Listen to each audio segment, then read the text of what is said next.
everyone. This is GATE 2023 Life Sciences Section P, Biochemistry. Question number 32.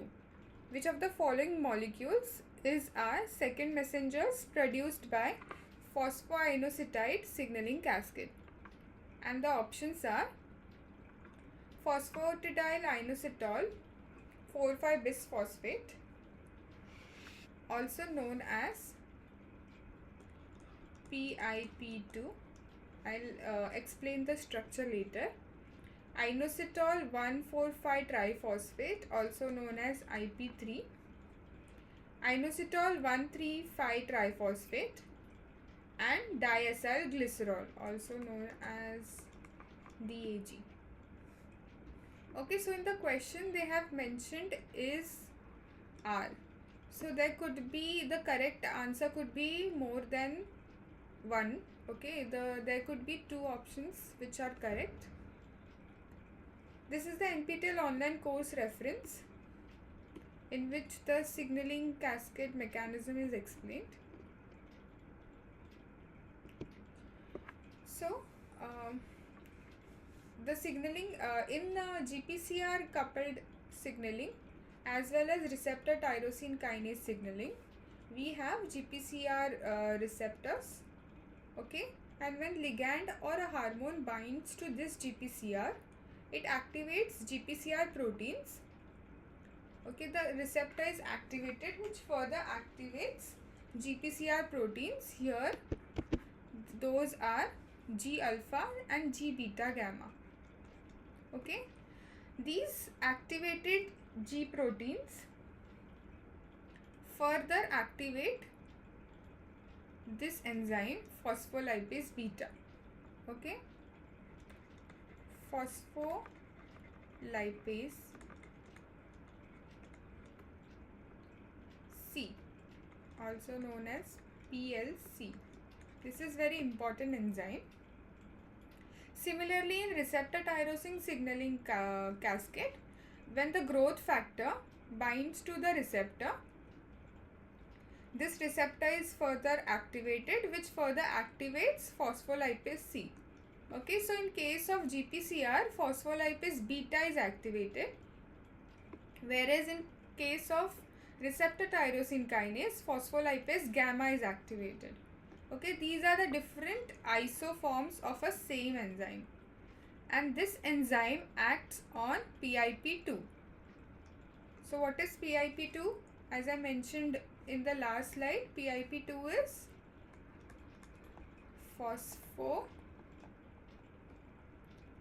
phosphatidyl inositol 4,5-bisphosphate. Okay, also known as PIP2. Okay, when these enzymes act on this PIP2 molecule, as you can see, this PIP2 molecule is situated in the cell membrane. So this PIP2 molecule has a fatty acid component which helps in locating to the inner leaflet of the plasma membrane. So this is the plasma membrane outer leaflet, and this is the inner leaflet, and we have this PIP2 molecule situated in the inner leaflet, so that these intracellular enzymes can act on this PIP molecule easily. Okay, so this phospholipase enzyme, when acts on PIP2 molecule, the PIP2 molecule is cleaved into two molecules. One is IP3 and DAG. So IP3 is inositol 1,4,5-triphosphate.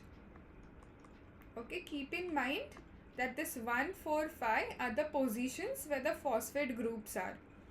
Also in PIP2, this 4,5 are the positions where the two phosphate groups are located. Okay, so the PIP2 molecule is cleaved into IP3 and diacyl glycerol, DAG.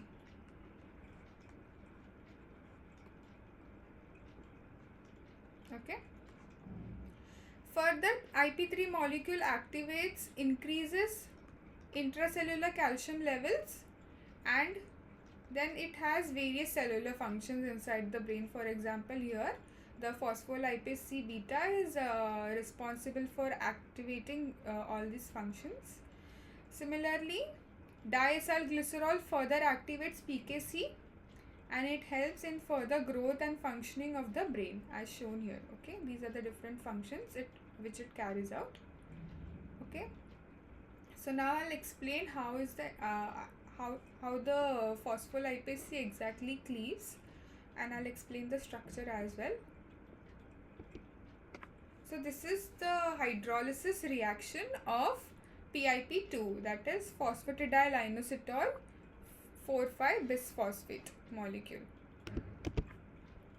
Okay, so we have phosphatidyl inositol molecules which is situated in the membrane. So for example, this is the plasma membrane.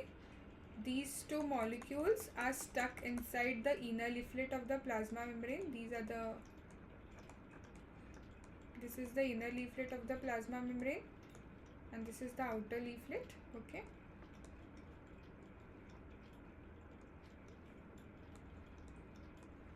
okay, so these molecules are usually in the inner leaflet of the plasma membrane. Okay, and this could be any fatty acids. So we have, and this is the inositol group, PI, phosphatidyl inositol group. Okay, when the two so we have only one phosphate group attached. Okay, that's why it's phosphatidyl inositol. When 2 ATP molecules are consumed, we have 2 extra phosphates at 4 and 5. So this is the numbering 1, 2, 3, 4, 5. These are the 2 extra phosphates which are attached, and hence the name PIP2, phosphatidyl inositol 4,5-bisphosphate. Okay, PIP2. Now this PIP2, it is located on the inner side of the plasma membrane. This is the plasma membrane. This is the inner leaflet of the plasma membrane. Okay, so the GPCR signaling is activated, which activates GPCR proteins, and these proteins further activates phospholipase C, and this phospholipase C acts on the inner leaflet of plasma membrane where we have PIP2 molecule situated, and we have a hydrolysis reaction, that is a water is used to break a molecule. That is a hydrolysis reaction when a water is used to break a molecule, and thus the PIP2 molecule is broken into 2 molecules, IP3 and diacylglycerol. Okay, so we'll first look at IP3. So the hydrolysis reaction occurs here. Okay, it occurs here, and this whole molecule is known as inositol triphosphate. Okay, now we have 3 phosphate molecules at position 1, 4 and 5, and hence the name IP3. Okay, whereas this is the glycerol molecule here. This is the glycerol molecule. This glycerol molecule is cleaved, and the fatty acid chains from here, the fatty acid chains are released, which are still stuck in the plasma membrane, and we have a diacylglycerol molecule here.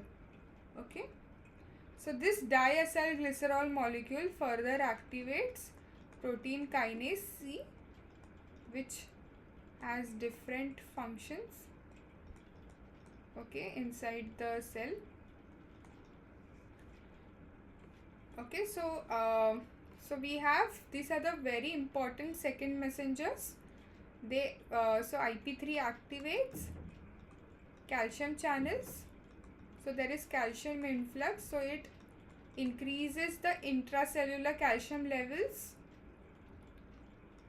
which further activates various calcium dependent signaling pathways. Okay. Similarly, diacylglycerol activates protein kinase C. This is also very important kinase. It further has many different function downstream. Okay, so coming back to the question, which of the following molecules are second messengers produced by phosphoinositide signaling cascade? And the options are phosphatidyl inositol 4,5-bisphosphate. So this is the substrate. These are not the exactly second messengers. So there are substrates, and then there are effective molecules.